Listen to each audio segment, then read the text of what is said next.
আয় রুদ্রকান্ত আয়। আগে তো কখনো দেখেননি, আপনি আমার নাম জানলেন কি করে? আরে বোকা, আমি কি শুধু তোর নাম জানি? তোর বাবার নাম নিশিকান্ত না? তোর ঠাকুরদার নাম তো অবলাকান্ত। সব নামের অন্তে একটি করে কান্ত। মা গো মা, মা গো মা, মা মা মা মা। আরে ওঠ ওঠ, যার জন্য এসছিস তার সব ব্যবস্থা হয়ে যাবে। আমি কি জন্য এসেছি আপনি তাও জানেন? এইটুকু যদি না জানবো তাহলে দেশে বিদেশে এত ভক্ত পেলাম কি করে? তোর ব্যবসার নাম তো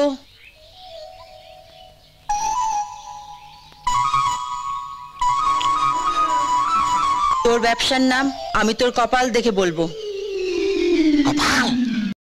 হ্যাঁ, স্থির হয়ে বস।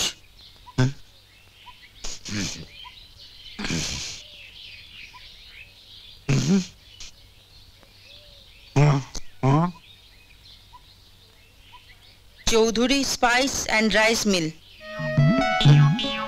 মাতাজি, দৈব শক্তি, দৈব শক্তি, কি আশ্চর্য, কি আশ্চর্য। কোথায় লাগলো? তোর ব্যবসা এখন ভালো চলছে না, এই তো? না, চলছে না। ভালো চলবে কি করে? কেন? যিনি ব্যবসায় ভালো করে দেন সেই লক্ষ্মী তো তোর উপর ক্ষেপে আছেন। কিন্তু মাতাজি, আমি তো রোজ 1 ঘন্টা লক্ষ্মী পুজো না করে জলগ্রহণ করি না।